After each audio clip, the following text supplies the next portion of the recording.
Hey fellas, Snorkel MMA here, and welcome back to my video, or welcome to the video. Oh yeah, so this is going to be a UFC Fight Night Tybura versus Spivac predictions. I'm just going to do the main card, just because I feel like the prelims are super dead on this card, and I think that shorter videos would be better. I don't think it's necessary to have a Fight Night prediction be like 20 minutes. So any returning viewers, sorry, I was away. I actually was fucking busy. I got busy right before the pay-per-view, which was I was really keen, but right before the Aspinall Blades. Was it 304? Yeah, so I was actually keen to do the predictions and recap for that, but I got busy on that week, which sucks. Still watched it. It was fucking great, but I couldn't get the videos out, sorry. And then I missed the Sandhagen Umar. I missed the two hype cards, and I'm just back right when the shit cards are again. But I'm not going away again, okay? Every single card from now on, I'm doing a breakdown and recap. But I'm only going to do the main card mostly, but then for pay-per-views, I'll also do prelims that are actually good fights, like the featured prelim or any other prelims on there. I'll do the same for Fight Night. So if there's a good prelim on the Fight Night, I'll bring it in, but I'm not going to do every prelim fight prediction just because I know, I feel like a lot of the time I'm just randomly, I don't even really fully remember the fighters, I'm just randomly guessing just off their topology stats, which it is sometimes with the main card as well. So yeah, there's only according to topology, there's only 4 fights on the main card, because Danny Barlow and Uros Medic, who were supposed to fight each other, they were on the main card, but Medic is pulled out, and apparently by topology, now Danny Barlow's on the prelims. I imagine they're going to probably put him on the main card, but I'm just going to go through the picks as it is on topology, and according to topology, there's only 4 main card fights. So yeah, I'll just be covering those. Anyway, going on to the first fight.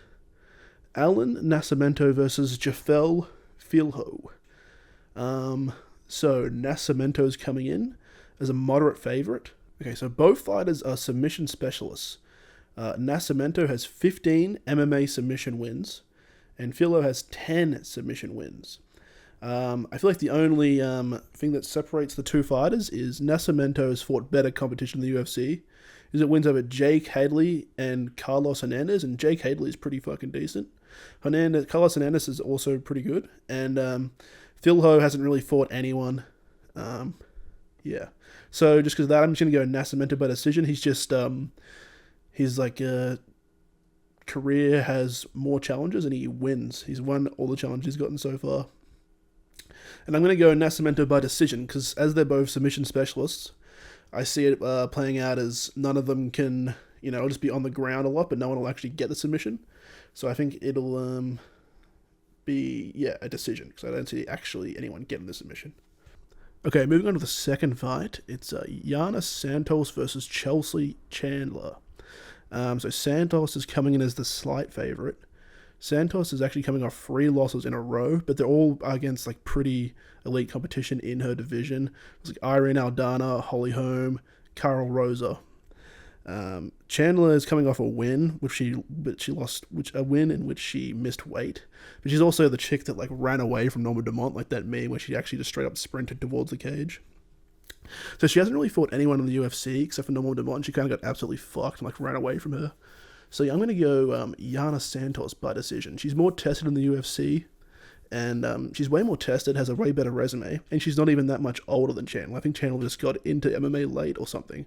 So yeah, I think that's a pretty safe pick, Santos by decision. Okay, moving on to the third fight, which I guess is the co-main. I'm just kind of thinking maybe topology has this wrong and it's not actually going to end out like this, but I just want to get the video out now, so I'm just going to do it like this anyway. So yeah, the co-main, Chepe Mariscal versus Damon Jackson. So Mariscal's coming in as the moderate favorite. Mariscal's on a 6-fight win streak, 3 of which being in the UFC. So Damon Jackson's been around for a long ass time, and he's fought way better competition than Mariscal, but he's pretty much always loses when he fights elite competition. He's a full gatekeeper, not even like Neil Magny where it's the top 15. He's a gatekeeper into the top 15 type shit. So yeah, it's just I think Jackson's more tested, but he's kind of failed all the tests. So we haven't really seen Mariscal go up in competition to the degree that Damon Jackson has. But I think that Mariscal just looks more solid. He's younger, fresh in the UFC. I guess I'm going to go Mariscal by decision. I think that Damon Jackson's a dog, like a veteran, and he won't get finished, but I think, yeah, Mariscal will piece him up and get the decision. Okay, moving on to the main event. Marcin Tybura versus Serghei Spivac 2. So they've actually fought before. This is near even odds. Spivac's minus 120, so it's pretty much a coin flip, like near even. So yeah, it's the second fight. Tybura actually won the first fight, but the first fight was over 4 years ago, so like almost 4.5 years. So at that time, Tybura was 34 and Spivac's 25. So now Tybura's 38, which I know heavyweights, they stick around for longer, but 38's still kind of old to be fighting. So the fight was very early in Spivac's career, UFC career. I think it was like his third fight in the UFC, and Tybura had already been in the UFC for fucking ages at that point. So I think it was more Tybura got Spivac early on in his career. If you look at their resume, it's actually very similar. They all go on really big win streaks, just fighting like the cans of the heavyweight, like the fat guys and shit. And then when they get to elite competition, they just lose. And then they go on a win streak, they go back up, lose. It's kind of what they've both done. Tybura's been doing it for longer, though, you know. So yeah, if you look at their career, they both beat Tai Tuivasa, which is like, that just means like you're not complete dog shit. Like if you get beat by Tai Tuivasa, you're an absolute can. So yeah, they both beat Tai Tuivasa, but Spivac has lost to Aspinall and Gain when he tried to go up and actually contend. Oh yeah, so Serghei Spivac beat Lewis, and Tybura lost to Lewis, but Tybura lost to Lewis like ages ago, like 8 years ago or some shit. So it was actually when Lewis was in his prime and just knocking everyone out, even like elite guys. Like now he knocks like the cans out, but he can't really knock the elite guys out. And yeah, Spivac beat him after he's fallen off like in recent times. Okay, so for my pick, I'm gonna go Spivac. I think he's gonna KO him in round 2 or be decision. I'm gonna go KO round 2 just because I think that he will catch Tybura. Yeah, the way I see it, I think that Spivac has only improved since the last fight. Like, you know, he's been actually coming up, pretty much growing up in the UFC. Like, he wasn't growing up, like, he was 25 when he came in, you know what I mean? Like, growing up as a fighter in the UFC. And I think Tybura's kind of stayed the same level and maybe even gotten a little bit worse just with age. So yeah, I think, and like, their first fight was actually close. So yeah, I think Spivac's going to get the dub for sure. I'm not 100% sold on if he's actually going to KO him. But yeah, I think he'll definitely get a unanimous decision, but I'm going to go KO. I think he's going to KO him in round 2. Okay, guys, that's all from me. Thanks for watching. I'll be back for the recap of the card.